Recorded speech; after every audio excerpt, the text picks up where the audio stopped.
महाराष्ट्र एक बार फिर सुलग रहा है। महाराष्ट्र में एक बार फिर मराठी बनाम हिंदी की लड़ाई दिखाई पड़ रही है। यह विवाद आम लोगों के बीच उन राजनीतिज्ञों ने छेड़ा है, या यूं कहें कि छोड़ा है, कि यह विवाद अब आम लोगों के बीच के लिए एक समस्या जैसा दिखाई पड़ रहा है। महाराष्ट्र में मराठी बनाम हिंदी भाषा को लेकर छिड़ा विवाद सीमाओं को लांघकर देश भर में अब राजनीतिक मुद्दा बन रहा है। Offering a unique blend of future-ready courses and experience-based learning, Sage University is where we transform passion into profession. 2 दशक बाद ठाकरे परिवार यानी राज ठाकरे और उद्धव ठाकरे साथ आए और विषय था मराठी अस्मिता। मराठी अस्मिता को बचाने के नाम पर ये ठाकरे बंधु एक हो गए। इन दोनों के एक होने के साथ ही राजनीतिक समीकरण भी बदला और अपनी राजनीतिक विरासत बचाने के लिए एक बड़ा बयान इस तरह से दिया गया कि अब वो बयान एक फसाद का रूप ले रहा है। एक राज्य की राजनीति में बदलाव को लेकर फसाद शुरू हुआ है और दूसरा भाषा को लेकर राज्य में आग लगी हुई है। वाद विवाद प्रतिक्रियाएं एक के बाद एक दिखाई पड़ रही हैं। महाराष्ट्र में हिंदी भाषा विवाद की शुरुआत उस वक्त हुई जब राज्य सरकार के शिक्षा विभाग ने स्कूलों में कक्षा 1 से 3री तक भाषा के रूप में हिंदी सिखाने का फैसला किया।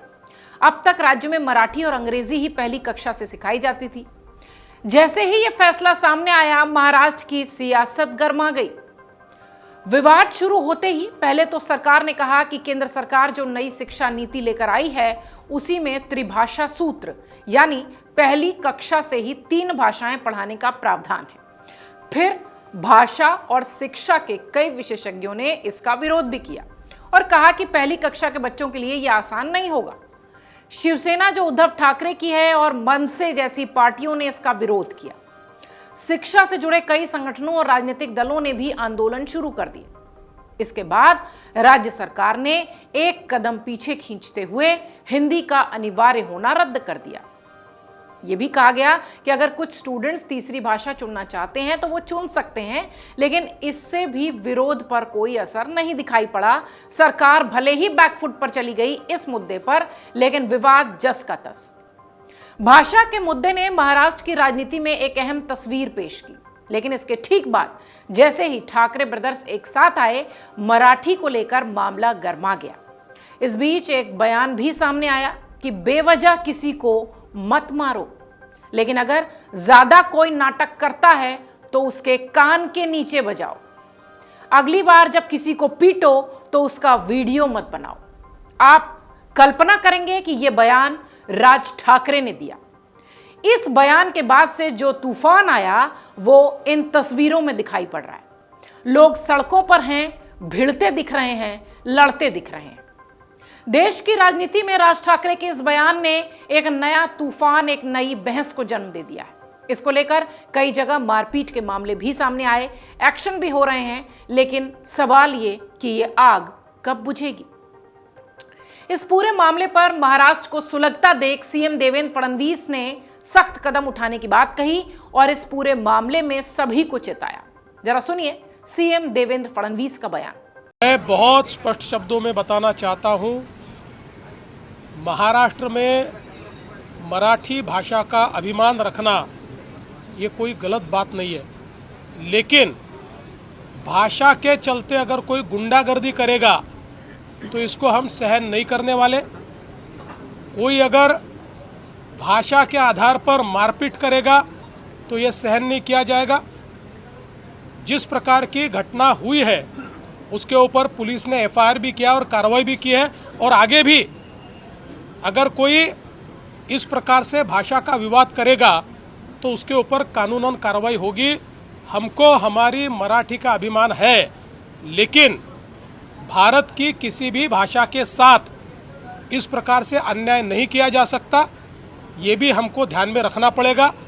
और मुझे तो कभी कभी आश्चर्य होता है कि ये लोग अंग्रेजी को गले लगाते हैं और हिंदी के ऊपर विवाद करते हैं। ये कौन सा विचार है और ये किस प्रकार की कार्रवाई है? इसलिए इस प्रकार से जो लोग ऐसा कानून हाथ में लेंगे, इनके साथ कड़ी कार्रवाई की जाएगी। बयानों की झड़ी लगती रही और इस भाषा के विवाद में एंट्री हो गई बीजेपी नेता नीतीश राणे की। उन्होंने सीधा हमला बोला, सीधा चैलेंज दिया। मारा ही गया है ना, एक हिंदू को मारा गया है ना, एक हिंदू को मारा गया है, तो मुझे बोलना है कि इतनी हिम्मत जाके नल बाजार और मोहम्मद अली रोड में दिखाओ ना। वो जो दाढ़ी वाले और गोल टोपी वाले क्या मराठी में बात करते क्या? शुद्ध मराठी में बात करते क्या? उधर जाने की, उनको कान के नीचे बजाने की हिम्मत नहीं है। जावेद अख्तर क्या मराठी में बात करता है क्या? आमिर खान क्या मराठी में गाता है क्या? उधर उसके मुंह से मराठी निकालने की हिम्मत नहीं है। ये गरीब हिंदू को क्यों मारने की हिम्मत कर रहे हो? ये सरकार हिंदू ने बिठाई है, हिंदुत्व विचार की सरकार है, इसलिए इस तरह की कोई भी अगर कोई हिम्मत करेगा तो हमारी सरकार भी तीसरी आंख खोलेगी, इतना मैं कहना चाहता हूँ। इस विवाद ने सिर्फ महाराष्ट्र में नेताओं के बीच बयानबाजी का दौर नहीं शुरू किया, ये आग दिल्ली होते हुए बिहार और झारखंड तक पहुंच गई। झारखंड के गोड्डा से भारतीय जनता पार्टी के सांसद निशिकांत दुबे ने महाराष्ट्र नवनिर्माण सेना के अध्यक्ष राज ठाकरे पर बयान दिया। जरा सुनिए निशिकांत दुबे का बयान। हमारे पैसे पर पल रहे हो, तुम कौन सा टैक्स लाते हो? कौन सी इंडस्ट्री है तुम्हारे पास? माइंस हमारे पास है, झारखंड के पास है, छत्तीसगढ़ के पास है, मध्य प्रदेश के पास है, उड़ीसा के पास है। आपके पास कौन सी माइंस है? रिफाइनरी यदि रिलायंस ने बैठाई है, एसआर ने रिफाइनरी बैठाई, तो वो गुजरात में रिफाइनरी बैठाई है। सारी इंडस्ट्री जो है, सेमीकंडक्टर की भी इंडस्ट्री है, तो गुजरात में आ रही है। आप जो है लाटसाही कर रहे हो और ऊपर से जो है आप हमारा दोहन करके, शोषण करके टैक्स पेयर करते हो। और यदि आप में ज़्यादा हिम्मत है तो आप हिंदी भाषी को मारते हो तो उर्दू भाषी को भी मारो, तमिलियन को भी मारो, आप जो है तेलुगु वाले को भी मारो। आप जो इस तरह की घटिया हरकत कर रहे हो, और मैंने हमेशा कहा है कि जब अपने घर में हो, महाराष्ट्र में हो, यदि बहुत बड़े बॉस हो तो चलो बिहार, चलो उत्तर प्रदेश, चलो तमिलनाडु, तुमको पटक पटक के मारेंगे। ये अनार्की जो है नहीं चलेगी।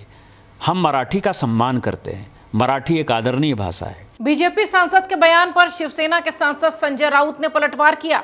उन्होंने कहा कि ये दुबे है कौन? मैं यहाँ के हिंदी भाषी नेताओं से अपील करता हूं कि दुबे के बयान की निंदा करें। इससे पहले उद्धव ठाकरे ने विवादित टिप्पणी को लेकर निशिकांत को लकड़बग्गा भी करार दिया था। संजय राउत का जरा बयान सुनिए। कि दुबे है कौन? दुबे को क्या अथॉरिटी दिया है क्या यहाँ के हिंदी भाषिकों ने? वहाँ बैठकर आप बात करते हो। यहाँ के जो हिंदी भाषिक नेता है, मैं उनसे अपील करता हूँ, दुबे का जो वक्तव्य है उसका निषेध करो, आप धिक्कार करो उसका। बताइए आप झूठ बोल रहे हो तो मैं कहूँगा कि आप महाराष्ट्र की मिट्टी में मिलजुल गए हो। कौन है दुबे आपका? आपका दुबे कौन लगता है? ये फालतू आदमी है, ये बोगस डिग्री जैसा गुरु वैसा चेला है।